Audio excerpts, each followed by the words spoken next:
Grandísimo placer de sumar en línea a un analista político de excepción, quizá de las luces más claras que tenemos en la Argentina. Nos va a estar acompañando además aquí en la ciudad de Rosario este día miércoles en la típica, la tradicional cena anual de Fundación Libertad, en la que va a estar Enrique Zuleta Puzeiro, ya decimos el nombre y lo anunciamos, en el que va a estar también Álvaro Vargas Llosa, en el que va a estar el intendente de la ciudad de Rosario, Pablo Hapkin. Uno de los tres expositores es Enrique Zuleta Puzeiro y por eso tenemos el placer de sumarlo aquí de manera telefónica para charlar un rato a fondo. Enrique, ¿cómo anda? Garrett e Ignacio Bongiovanni lo saludan. Bueno, encantado de escucharlos. Buenos días a todos. Sí, esperando esa jornada del 18 que va a ser muy interesante. Se va a reunir gran parte de la sociedad política y de la gente del mundo de la empresa que acompaña a la Fundación Libertad en estos años en esa tarea tan importante. Es un placer y un honor participar de la cena. Y una jornada, Enrique, además, en la que, aunque parezca mentira, finalmente llegamos al 10 de diciembre, vamos a tener, un panorama más de cómo las piezas finalmente empiezan a tomar sus roles y sus lugares. ¿Cuál es la primera imagen que le va dejando estos primeros días de Alberto Fernández en el sillón de Rivadavia? Bueno, es un gobierno que está tratando de encajar y de equilibrar varios pesos que lleva y unas cargas que no, en el principio no son del todo bien distribuidas. Por un lado, tiene por delante una tarea de ordenar la economía, ponerla más o menos en orden y ordenar los factores en un sentido positivo, yo diría, de ajuste y reestructuración de la política económica. Por el otro lado, tiene también que dar salida a una cantidad de demandas y expectativas propios de la coalición política que representa, que es una coalición heterogénea. Él no es un líder político con peso propio, más bien forma parte de una constelación de micropoderes que han girado alrededor de Cristina Fernández de Kirchner. Entonces, si bien tiene las facultades presidenciales y mucha experiencia y una gran capacidad de trabajo, bueno, tiene que tener en cuenta que esta constelación tiene astros también importantes, mayores. Pensemos en diputados, y Sí. pensemos en Massa, y pensemos en la propia Cristina Kirchner, y pensemos en todos los sectores, algunos de ellos con perfiles ideológicos acusados, otros no tanto, que se dan cita en este gabinete, que tienen todos una relación personal con él, es un dato común, pero no son gente de Alberto, como dicen algunos medios, son gente que cada uno de ellos tiene su espacio. El Frente de Todos es un partido Amplio. más que un partido, es una coalición, y en la coalición ahí hay 12 partidos y 20 organizaciones sociales muy disímiles entre sí. Bueno, todo es lo que él tiene que encajar, lo va haciendo con los tiempos de la emergencia, que son vertiginosos, y eso es lo que estamos viendo en estos días. Hay luces, hay sombras, hay entusiasmos y hay preocupaciones que suscita esta primera semana.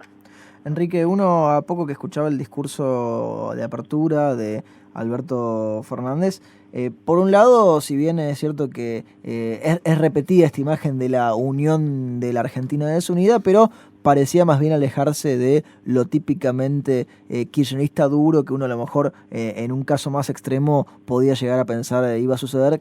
Quizá la preocupación de algo más cercano a lo que fue el discurso de Cristina Fernández por la noche, que sí fue más un discurso de barricada más típico y más tradicional. No, el discurso yo no le doy tanta importancia, pero ¿No? si usted le quiere dar una importancia, vamos a lo discursivo en la política. Me interesa más, estamos acostumbrados ya a ver que lo importante es lo que se hace y no lo que se dice, pero como discurso... Sí, sin duda, yo coincido completamente. Lo que importan son los hechos y no los dichos. Se sitúa en la línea de los mejores discursos presidenciales. Hay que recordar a los tiempos de Alfonsín como el tipo de convocatoria.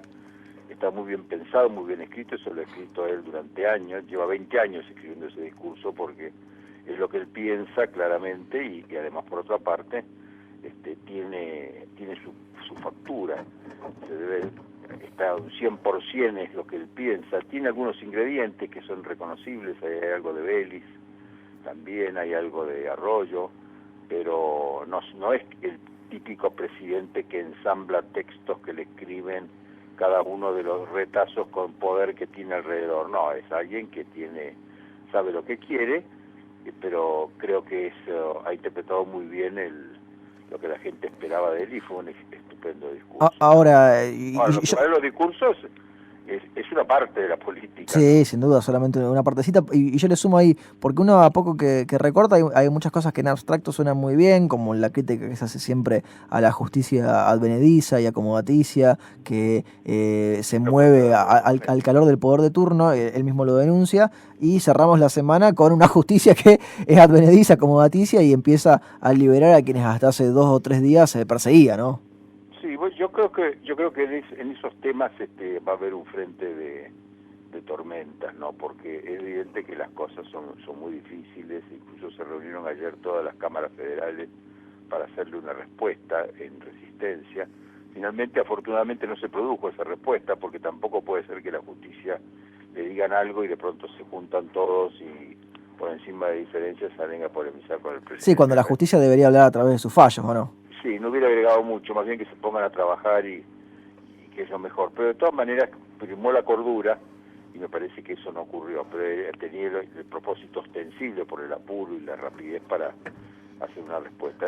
Hay luces que tienen que ver con, yo creo, con el discurso y con las expectativas que quiere instalar el presidente. Hay sombras. Anoche tuvimos la manifestación típica de eso con el decreto de la doble indemnización. Sí. Indudablemente una respuesta para ciertos sectores del sindicalismo, no todos, sectores que están más cerrados en la defensa de una visión anacrónica de las relaciones laborales y lo que ha crecido alrededor de ello, que es toda esta maraña de regulaciones y particularmente el negocio del litigio laboral, que es una mala señal para alguien que está pensando en las pymes, porque me parece que es algo que en la pyme la reforma laboral es fundamental. Es imposible que un argentino le dé trabajo a otro argentino en las condiciones actuales, y eso lo saben los sindicalistas, lo saben los más jóvenes dentro del sindicalismo y lo sabe una parte muy importante del gobierno. Lo que pasa es que ha primado la necesidad seguramente de cumplir con alguna promesa electoral. De todas maneras, en la política laboral que prometió el PJ en el documento que produjo durante la campaña, la doble indemnización es como una especie de dogma, ¿no? Contra toda experiencia y contra toda evidencia de lo que significa en este momento instituciones de ese tipo en el marco de relaciones laborales. Ese es un ejemplo de cuestiones de tener que pagar tributo a una coalición que tiene muchas ideas innovadoras y positivas y otras ideas muy retrógradas y negativas. Enrique, ¿cómo está? Ignacio lo saluda. ¿Qué tal, Ignacio? Le quería consultar. Usted sabe que recién cuando venía aquí para el programa, me tomé un taxi y nos pusimos justo los pocos minutos a hablar de política. Y el taxista me dijo algo que yo ya he escuchado a bastante gente decirlo y le quería por eso preguntar si es un escenario posible. Me decía, yo a Alberto le doy 8 meses. Para mí Cristina se lo va a comer. Para mí Alberto va a querer hacer algunas cuestiones que la gente no se las va a dejar hacer y esto va a hacer que Cristina suba, si se quiere decir. ¿Esto es un escenario posible? Claro que es posible. Es decir, la crisis interna de esa coalición es posible. Es posible que la puesta en marcha de una política económica que en el principio nomás no dé un shock a la producción y a la confianza, revierta la situación, porque lo que pasa es que Alberto Fernández no tiene ningún plazo de gracia. Porque la gente que viene ha estado gobernando muchos años, es gente muy buena, no tiene prontuario, es gente caracterizada por un compromiso público de hace años. Acá no hay ninguno que salió de la empresa de papá y va a hacer una experiencia en la política y va a aprender qué son los escenarios públicos. Son toda gente comprometida, no tiene ningún derecho a equivocarse ni hay curva de aprendizaje. O sea, no tiene esos 6 meses de luna de miel. La gente del PRO, bueno, esta gente nunca ha estado, vienen a aprender, un error, otro error, estamos aprendiendo 2 años, 3 años, 4 años, y bueno, había una especie de estudiantina dando vuelta, ¿no? Pero acá no hay ninguna, todos tienen 20, 30 años en la gestión pública. Entonces me parece además que se ha vivido tanto estos años, se han cometido tantos errores, no solo de un gobierno, del gobierno anterior también y más. Lo que pasa es que hoy ya no hay derecho a tener un balance en la punta de la lengua, no hace falta elaborarlo mucho y tampoco hay que detenerse en la herencia recibida, porque eso ya se sabe, es una garantía absoluta de error. Cuando uno lo que está mirando es la realidad por el espejo retrovisor, lo más probable es que esa energía que aplica a la visión del pasado la pierda en lo que es indispensable, que es la visión del futuro. Ahora, Enrique, yo coincido con usted en que los ánimos están tensos, en que la paciencia es mucho menor a esta altura del partido que lo que era hace 4 años, con problemas obviamente graves en la Argentina que ya estaban. Ahora, Alberto ha tomado una página y ha entendido muy bien, ¿no? Esto de arrancar con la idea de, bueno, acá está el panorama, esto es lo que recibimos, esto es lo que tenemos, que fue lo que justamente no hizo Mauricio Macri al comienzo de su mandato. Y no hay algo ahí de esa enseñanza de Maquiavelo, de las noticias malas todas juntas, las buenas de a poquito, digo, porque ahora nos enteramos ya durante el fin de semana, aumento de las retenciones hace un rato. Se empieza a hablar del tema de profundizar las cuestiones cambiarias, las restricciones cambiarias, con el potencial dólar turista que se anunciaría en cualquier momento. El tema de la doble indemnizaciones. ¿Está tirando todas las malas juntas para que después empiecen a llegar las buenas? Si es que llegan. No es que sean malas, es que son equivocadas. O sea, bueno, coincido completamente, digo. Malas porque van a producir efectos negativos solamente. Lo que implica es que no va a poder transitar el camino de la innovación y de la renovación y de salir para adelante. Iguales causas van a producir iguales efectos. Uno puede decir, bueno, son cosas necesarias y buenas que hay que hacer, pero que hieren a la gente, lastiman, preocupan y infieren daños que hay que reparar, ¿no es cierto? Pero son cosas que hay que hacer. No, estas son cosas que no hay que hacer, ¿no es cierto? Entonces, por ejemplo, si uno dice, vamos a mantener créditos y derechos bancarios, vamos a mantener el 931, vamos a seguirle dando a la FIP facultades omnímodas para embargos preventivos sobre las pequeñas y medianas empresas, vamos a, etcétera, etcétera. Hay una cantidad, bueno, el tema de la mafia del litigio. Sí, obvio. Esas cosas para las pymes son la agenda normal. Yo no, pero le voy a dar crédito. No quiero crédito, estoy contentísimo de no tener crédito. Lo que quiero es que me saque usted de arriba esta montura que me quiere poner, porque necesito progresar, necesito emplear gente, necesito crear trabajo, necesito generar fusiones, adquisiciones. Si yo tengo esta carga, yo insisto mucho en el tema laboral, porque el tema laboral genera lo que se llama contingencia. Entonces, eso impide un proceso fundamental en las pequeñas y medianas empresas, que son las fusiones y adquisiciones. Los sectores pyme tendrían que tener la posibilidad, deben tenerla, para fusionarse, asociarse, sí, crecer, venderse, comprarse, mejorar su perfil competitivo, y eso requiere balances y requiere una cantidad de requisitos que no soportan el peso de la contingencia laboral. Eso es fundamental para cualquiera que conoce la actividad empresaria, y sobre todo en el caso nuestro, que hacemos mucha encuesta sobre pymes. Ese es lo primario. Es decir, si usted dice, usted me va a dar crédito, pero yo no voy a poder tener esos créditos, bueno, no voy a poder tener tarjeta bancaria, yo puedo tener tarjeta bancaria porque tengo esta contingencia laboral. Ahí está el tema, no es un problema de derechos de los trabajadores, que si quieren podrían ser la triple indemnización, si usted quiere la cuádruple, pero no es eso, es una cantidad de otras cuestiones que para cualquiera que gestione una empresa son fundamentales. Por ejemplo, el del 931 bancarizado, o el más grave, sin lugar a dudas, créditos y derechos bancarios, la carga tributaria que soporta una pequeña y mediana empresa.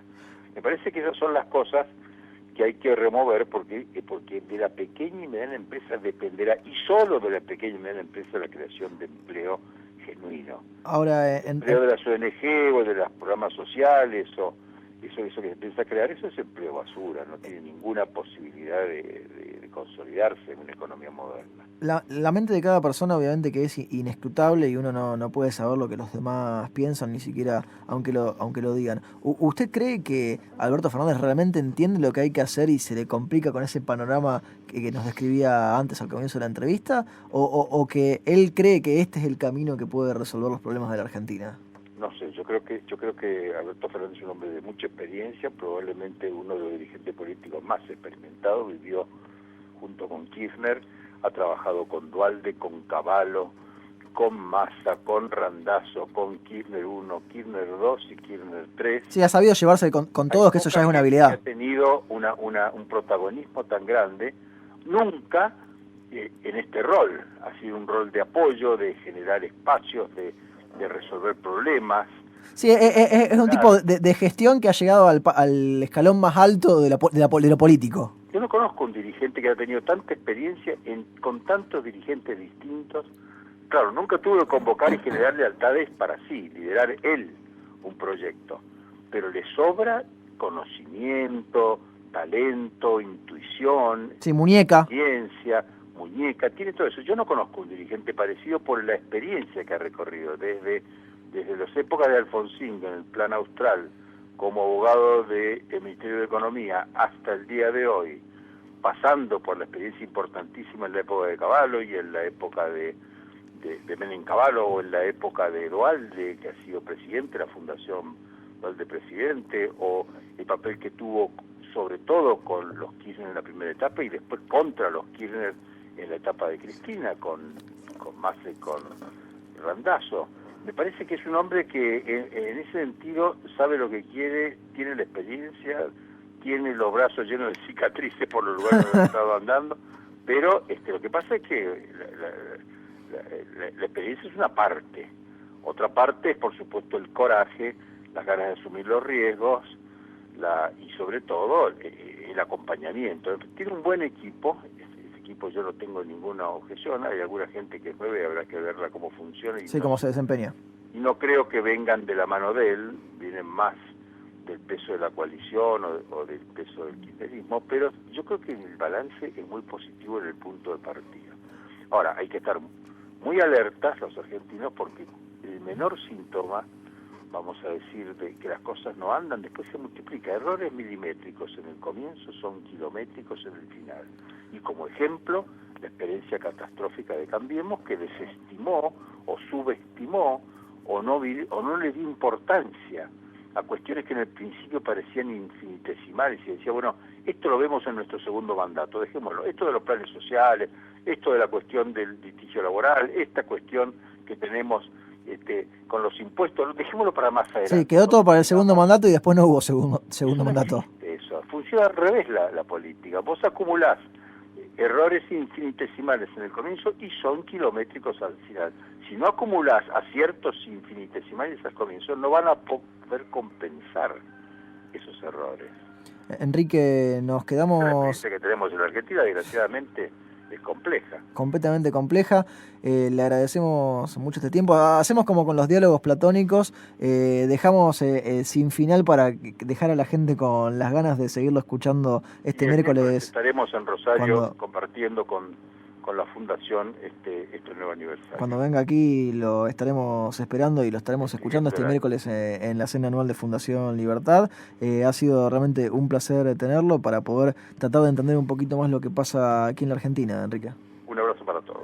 Hablábamos con Enrique Zureta Puceiro, analista político. Él va a estar este miércoles 18 de diciembre en la cena anual de Fundación Libertad. Así que lo van a poder escuchar a él, van a poder escuchar a Álvaro Vargallosa, van a poder escuchar a Pablo Hapkin, que ya es el flamante intendente de la ciudad de Rosario. Y lo charlamos aquí, lo analizamos aquí en A Fondo, el programa de Fundación Libertad por CNN Radio Rosario.